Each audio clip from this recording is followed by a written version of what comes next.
Bien, alors vous voyez les marges pour le document double page. Normalement, pour un document double page, on fait en sorte que les marges à l'intérieur ici soient plus larges. Pourquoi? Oui, c'est la reliure. Et donc, il ne faut pas qu'il y ait du texte qui apparaisse trop près de cet endroit-là. Donc, on va modifier le petit fond. Alors, quand vous créez un nouveau document InDesign, ne le faites pas ici, je vous montre juste. Vous avez la possibilité de modifier les marges. Mais une fois que le document est fait, dans Fichier, Format de document, les marges ne se trouvent pas là. Elles se trouvent où? Pour modifier les marges après avoir créé le document. Ce n'est pas dans Fichier, Format de document, parce que dans Fichier, Format de document, là, j'arrive à modifier le nombre de pages, le fait que ce soit un document vis-à-vis, la dimension de la page et d'autres choses. Page, marge et colonne. Mais je vais le faire pour les deux pages du gabarit, en fait. Il faut absolument que j'active les deux pages du gabarit avec la touche majuscule, comme ceci. Sinon, ça va le faire que sur la page de gauche. Moi, je veux modifier les deux pages du gabarit, donc activez-les toutes les deux avec la touche majuscule. Vous allez maintenant dans Page, Marge et Colonne.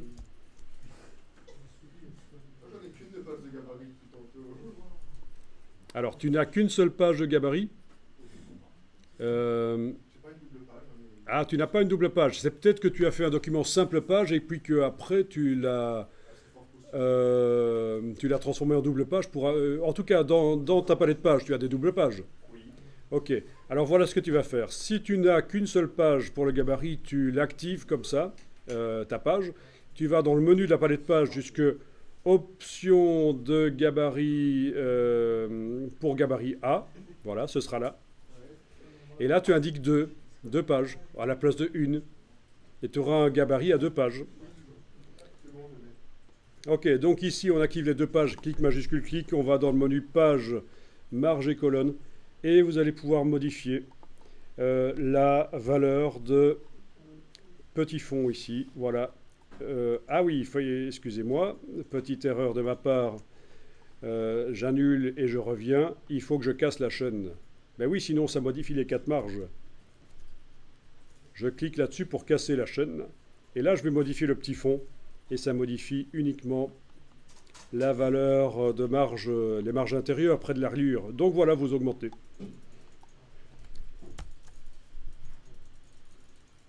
Alors pour ce qui est de savoir quelle est la valeur à utiliser, bien votre imprimeur est votre allié en fait. Hein.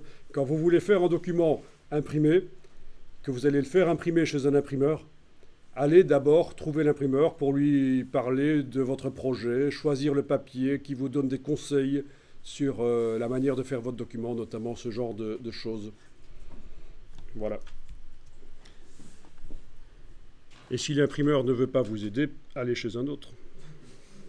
Voilà, parce que c'est normal, ça fait partie du boulot. Normalement, les imprimeurs sont ravis qu'on aille leur parler avant.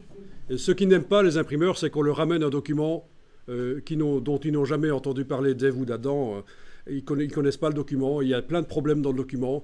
Ils doivent les résoudre eux-mêmes, ou c'est vous qui devrez les résoudre. Enfin, ça pose des problèmes.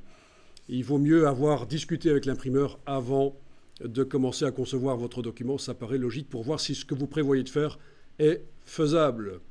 Par exemple, si vous avez l'idée de me faire une impression noire sur une page, vous voulez une page de couverture totalement noire, l'imprimeur va vous dire attention, dès que quelqu'un va poser les doigts dessus, ça va se voir, il va y avoir des traces de doigts.